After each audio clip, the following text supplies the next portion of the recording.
Hello, people of YouTube. It's Brittany and her goddess here on the tube and elsewhere. I am chit-chatting again about the prospect of doing whatever you want. What if you could do whatever you want? Because you can. This is so funny. It's funny because people have no problem talking about this in like in a manifestation space, in a mystical space, in a motivational speaking space. But as soon as you come away from there, like you step back around the people that say they're in the real world, you have real responsibilities and such. You have real obligations. You got real concerns, quote unquote real, because again, holographic universe, holographic world experience here.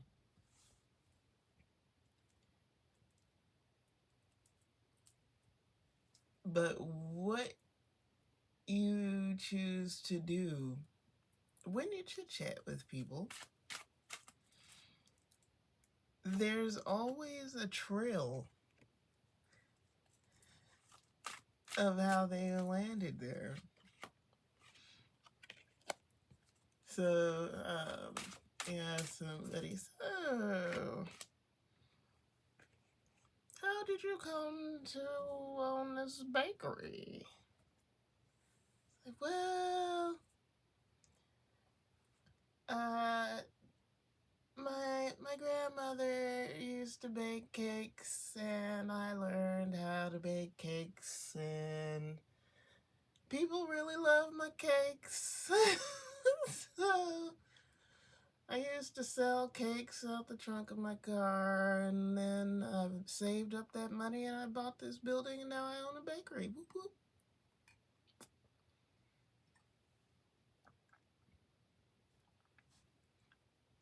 There's a trail. Yeah, how'd you become a lawyer? Well, great grandfather was a lawyer, father was a lawyer. All my life, I figured I was gonna go to law school, and so here I am.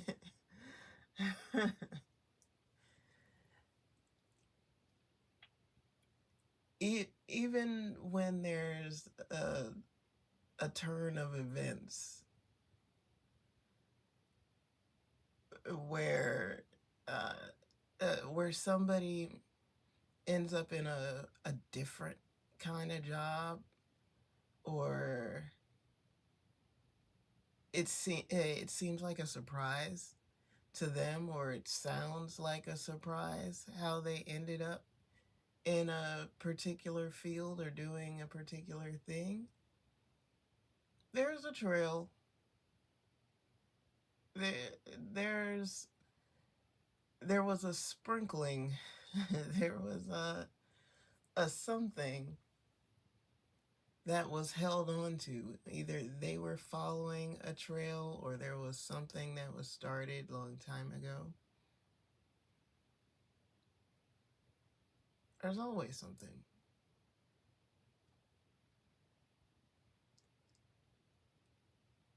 So where am I going with this? I'm pointing out the attachment because sometimes it seems like there's literally none, or that the instruction is to let go of everything. Like that movie Eraser. Like a movie Eraser. Uh, New name, new life, new everything. Nothing of you remains. But Alas, they were still the same people in body and visually for the most part. It's funny, even in that movie Face Off. In Face Off, they literally swap faces. But they were still how they were inside. That had to be a mind trip. To play those roles? Oh my goodness.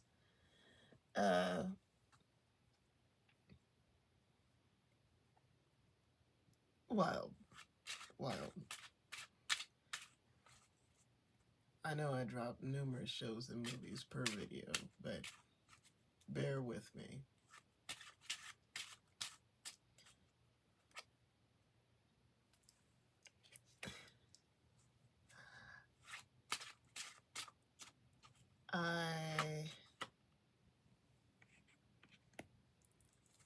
I understand all too well the feeling of trying to figure out what to hold on to.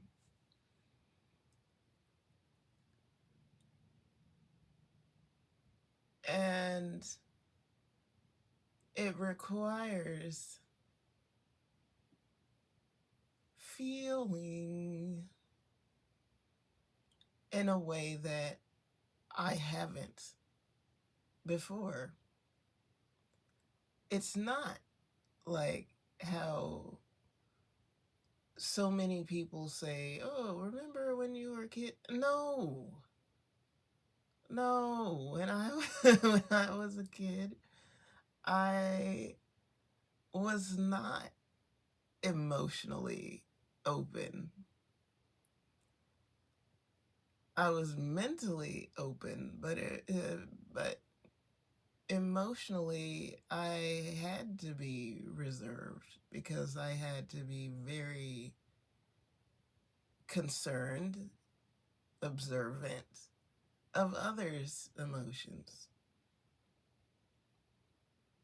There was a lot of mimicking others' emotions or keeping my feelings at bay in order to hold space for those around me.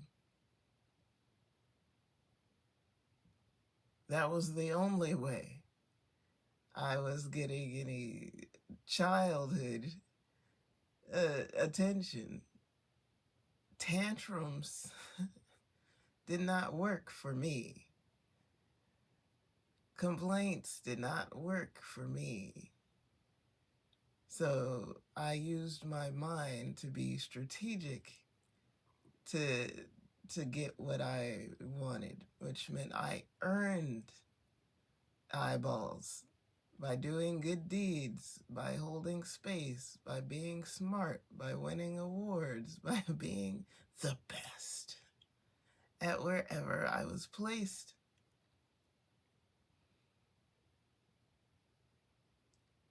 So sometimes perfectionism isn't that you want to hurt everyone's feelings. It's that it's the only way you've known how to get anything. It's been the baseline, the standard from which you've had to operate. So to receive the instruction that, like, I can kind of ease up a little bit,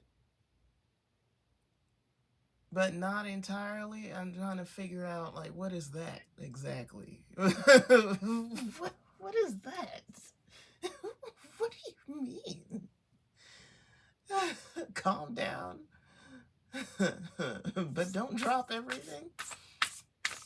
What is that? I don't know how to do that. Because it's only been like okay, let my hair down or it's not down. It's done up or it's not. So this is a new space.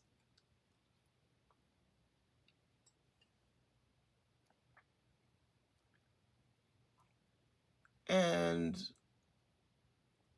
it's interesting because some people think that the people that try the hardest, that do the most, are fake. When they're actually really good. They're really good at responding to what is asked of them. Fortunately, I can't change everything that people ask me to change spontaneously in this physical reality, because if I could, it would look crazy, like The Sims. It would look actually crazy because the switching would be super fast. Individual people have different things that they focus on about me. And because, again, physical reality, it manifests as looks, hair, nails, makeup, clothing, background, like environment, how I talk,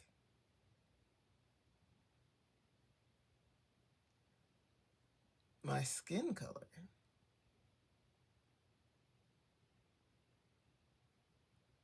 my gender presentation, being more girly or more uh, androgynous or what's that? Tomboyish for myself. And my reminder is that in dealing with a psychic person, that historically you don't fixate on the oracle while they're oracling. Whether they wear a neutral color or they've got a veil over their face,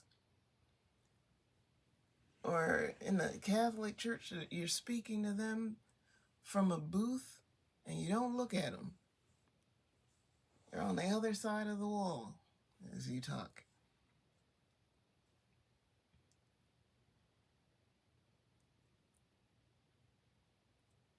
There's a fixation on me,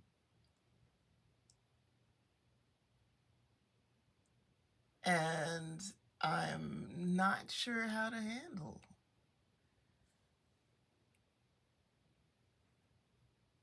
because every iteration of me has been real at the time. it's, it's been all I got at the time.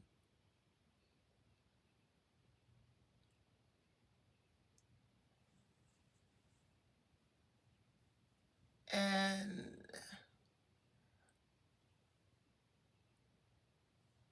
I never have been more aware of it feels like a slow, this feels like a slow, dramatic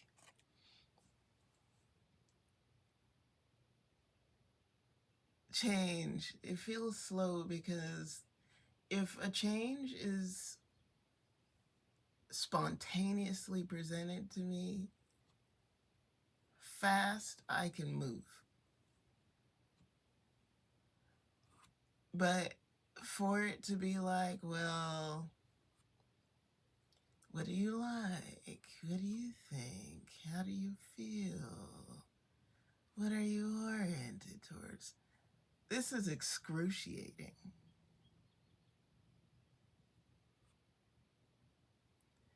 And maybe it's because all those times where it's like I'm at a juncture and I have to jump, I have had to jump. It looked like a choice, sounded like a choice, but in my mind and in my feelings, there was no choice. I was at a cliff and a car is driving up behind me. I had to jump.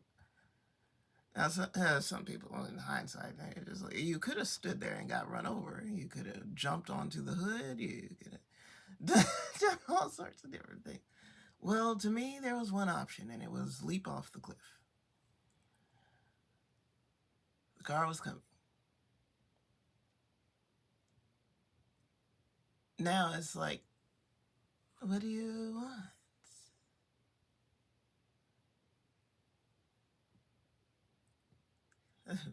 like Beyonce. Yeah, I want to be happy. That's what I want. I want to be happy.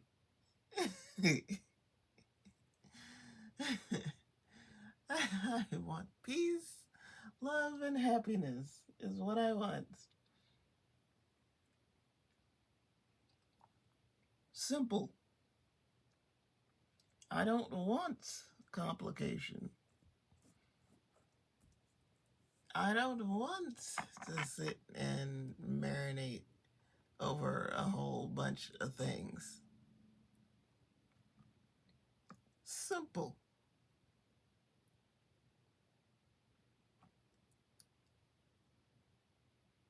I I witness women doing all sorts of things. Tons of things. They want to conquer the world.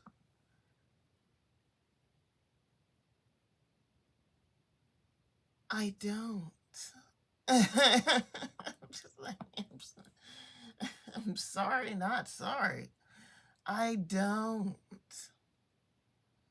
And so I'm just like, if all the women that want to rule the world come together, y'all can freaking run the womandom. Do the things. Wear vagina crowns. I want to sit down somewhere. Watch the grapes grow. That's what I want to do. I want to chill out. I have been doing the most. People do not understand, and I can talk about it, and it can entertain some, but others going to be bored bored to slumber.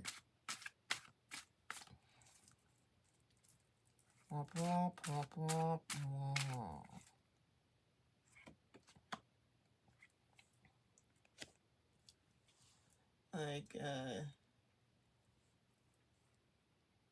it's interesting because I've seen it as different periods of time, like different stages of life, but it might be more a personality trait to listen to folks that have been through some things that are willing to share and can tell a story.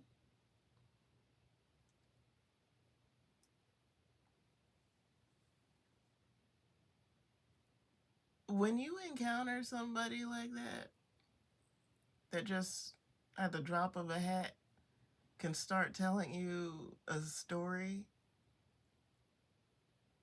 And in all likelihood, it probably has something to do with the interaction or a memory that was triggered from the interaction. Or there's some life lesson that they're illustrating with the story. That's gold because their intuition pointed them toward sharing it. That specific story or with you. But some people just ain't got the time. They're not interested. They ain't got the time. And blah, blah, blah. And so they'll run right into the same crap. When it could have been spared if they'd listened to the boring story, which really had all sorts of twists and turns. It was a dramatic story. That's why it sticks out in the old head's mind.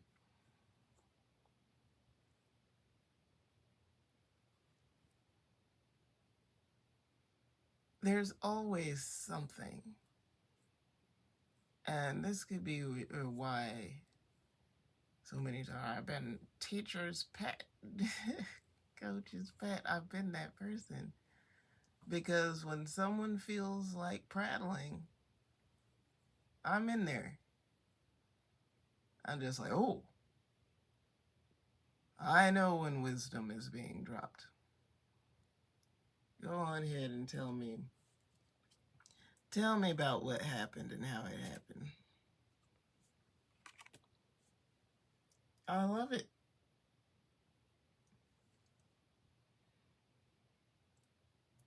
Um,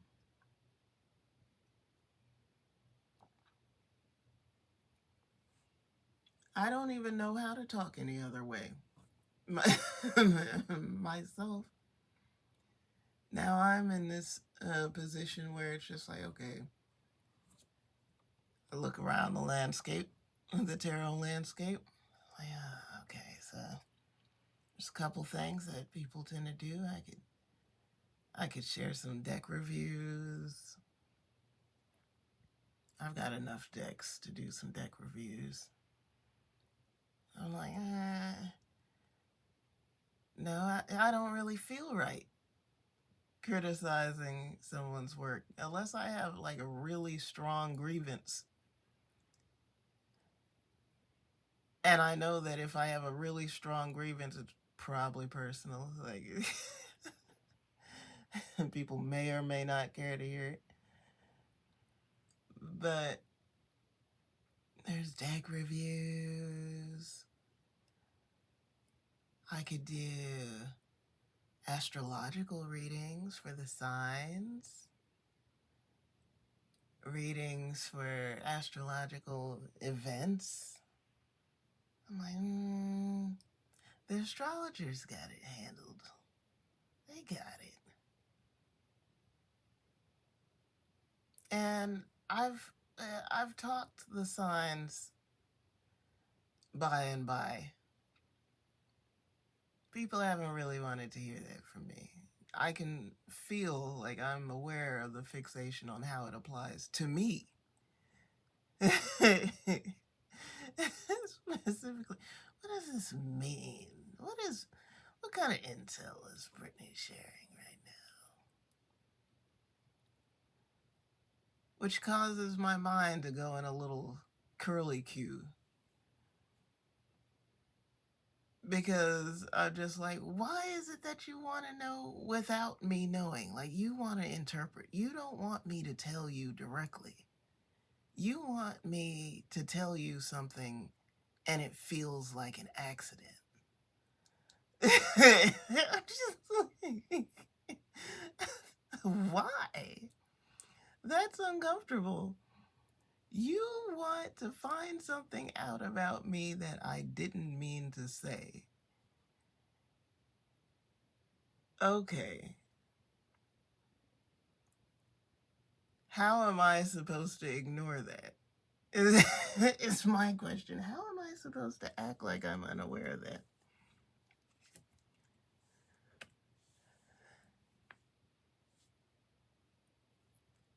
Yeah, here's the story. How my life got flipped, turned upside down. I've got a lot of stories. I've lived a lot of stuff. And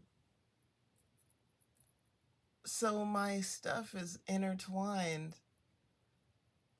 with different folks. Like if you look at this is horrible. Whatever.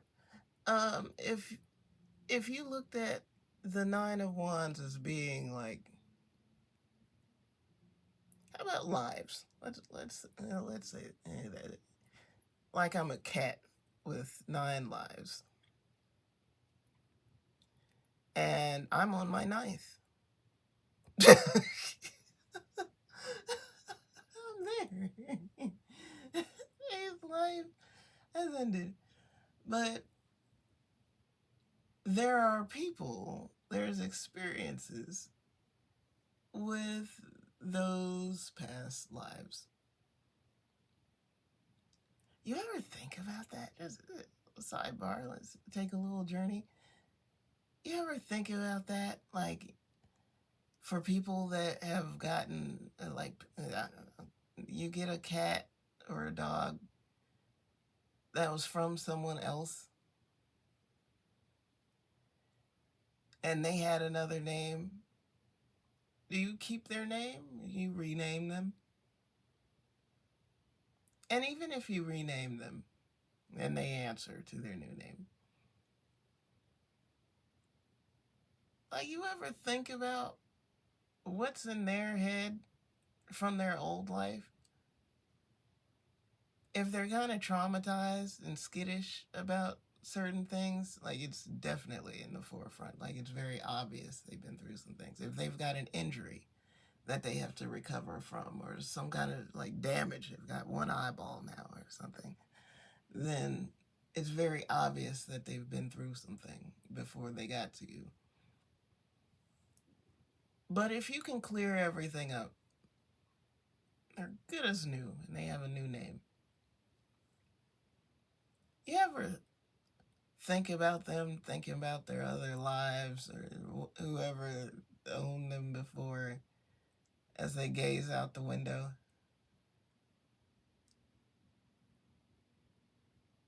They remember, you know.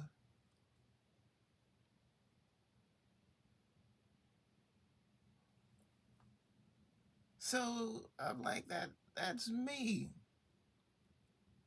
Sometimes people are calling me by my old name. And I turn and look. Or at least my ear moves. There's some response from me to getting called by an old name.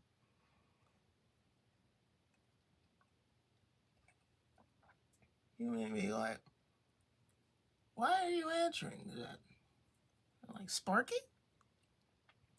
I'm like, It's like, that's not your name.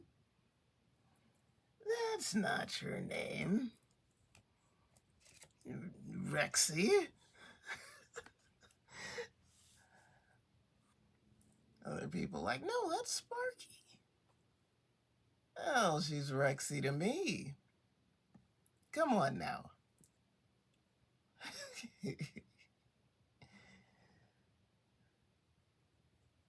So,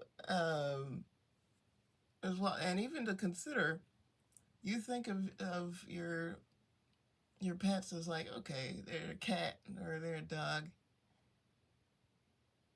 So maybe, and if you are a believer in reincarnation, maybe you've thought about them maybe always being a cat or a dog. What if they switch? What if the cat, your pet cat, can be friends with your pet bird because it's been a bird before?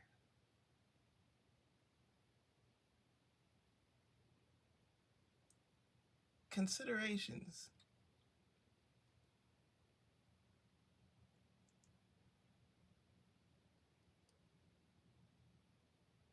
And just like with the name change, it takes a little while of being called by the same name, new name, new name, new name, new name, before they answer to it.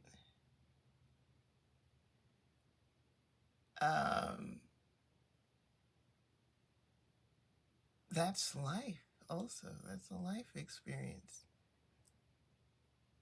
You you get your new experience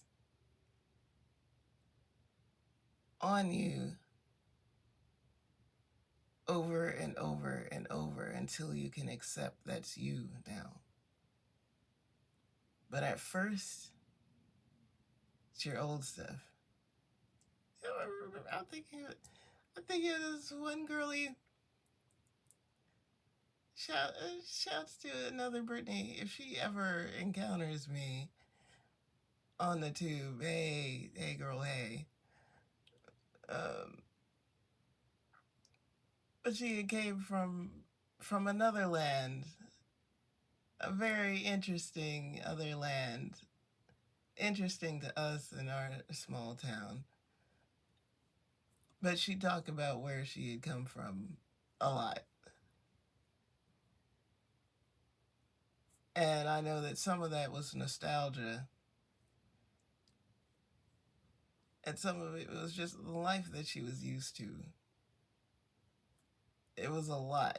Like it took some time before she accepted that, that this is where you live now, Toby.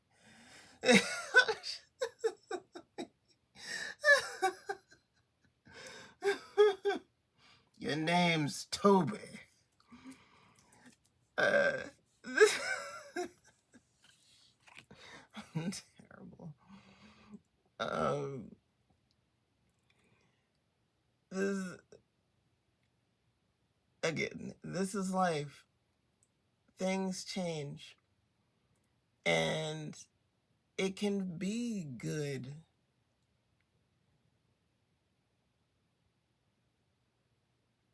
And I think that that's a thing. If you've ever been through some rough things on a loop, saying it's hard enough for people that have been through one major like catastrophe. But if you've survived numerous catastrophes, you could be on the lookout for more terrible.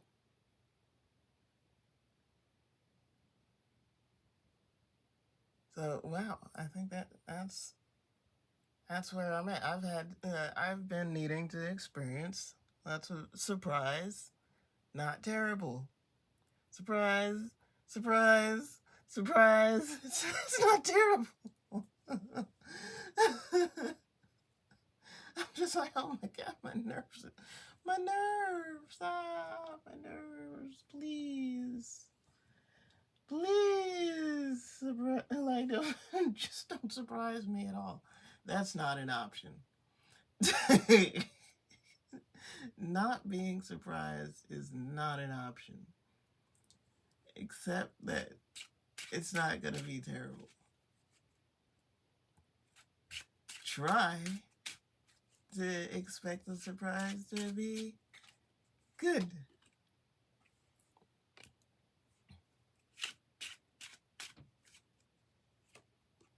But still wanting to be thrilled.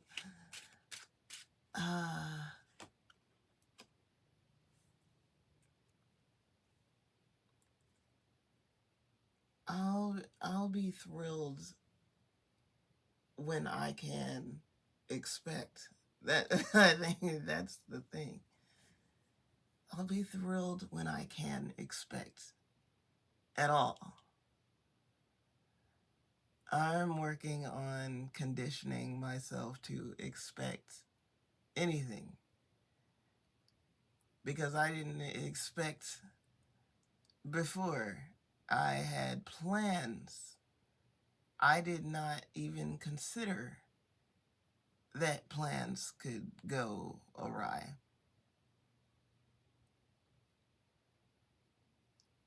Just like if you're walking across the street, if you look both ways and there are no cars coming, you expect to reach the other side of the street. You don't expect a spaceship to land on your head. Like, whoa. Whoa. Like that wasn't even a consideration. And so then as you go around and you don't want to cross the street anymore, you don't even want to walk on the sidewalk anymore. And people are like, what's wrong with you? And you're like, as you start to tell the story about this one time a spaceship landed on your head, and their eyes glaze over because either they don't believe you, your story is too long and boring, or their point is that happened one time. What's the odds that it's going to happen again? So kind of get over it, and you're going to need to cross the street. And then you cross the street again, and another spaceship lands on your head, and you're just like, whoa, seriously, what are the odds? And this person witnesses it. And so you hold on to him for a while, but you have a falling out. And then you don't even know that person. You're just like, dang, the only person that actually saw a spaceship land on my head is no longer my friend. So, but I've been stricken twice now by spaceships on the head, so now what am I going to do? I'm really not too interested in the streets anymore. But the people say you would be completely ridiculous if you think that a third spaceship is going to land on your head. Like, what are the odds? Yes, those are incredible odds for you to be stricken twice, but it's probably not going to happen 3 times. But just in case, because you really seem to be worked up about this, we're going to stand here and watch. Because if this is really happening, this is something to see. So now you're actually feeling kind of secure because it's just like, seriously, like a lot of people haven't seen spaceships at all. So probably not, right? Probably not. I'll be fine. So you sit there and you're doing your Rocky pumps, jogging in place. Boo, boo, boo, boo, boo. You stress out about crossing the street. Here you go. Starting to jog across the street. This time you get beamed up. There's always something. There's always something.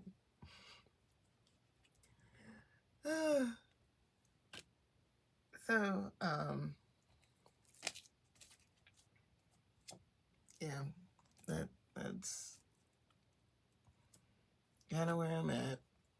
I'm trying not to take you guys out with the storytelling.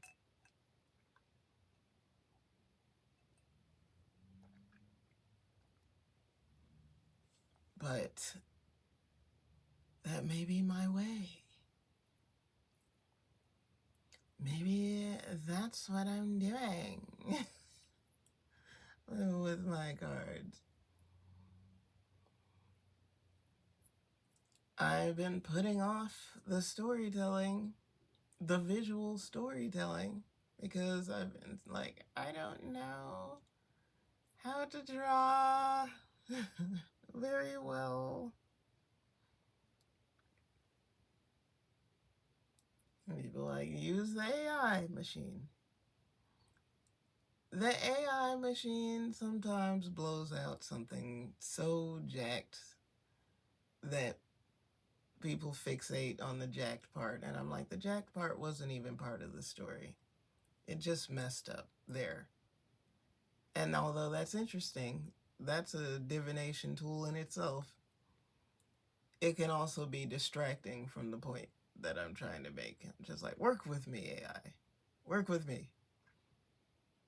You know what I mean, right? Thing is like, no. No. Try again.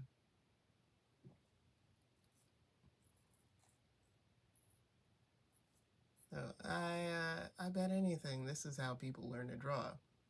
Wanting to see what's in their head projected onto the paper. And not having patience to wait for someone else to come up with it. To wait for someone to make the movie, for somebody to draw the comic, for somebody to make the TV show. They're just like, I'm going to do the thing.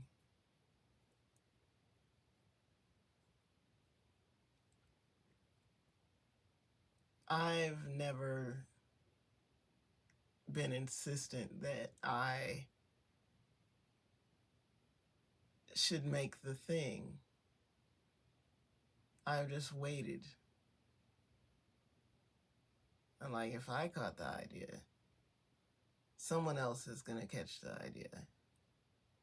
And I just hope that they can do it well.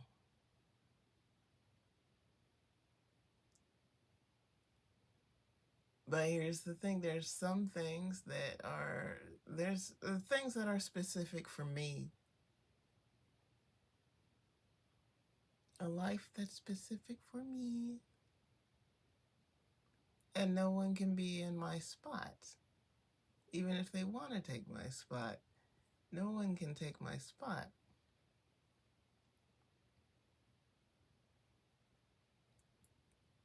And I'm just trying to be the best I can in who I'm supposed to be.